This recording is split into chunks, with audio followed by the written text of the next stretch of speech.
నశించుటకు ఎందరో వేచియున్నను, నశింపని నీ పిలుపు నన్ను కాపాడెను.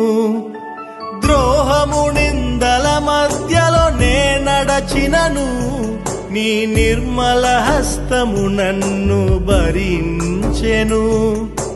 యజమానుడా నా యజమానుడా, నన్ను పిలచిన యజమానుడా, యజమానుడా నా యజమానుడా, నన్ను నడిపించే యజమానుడా.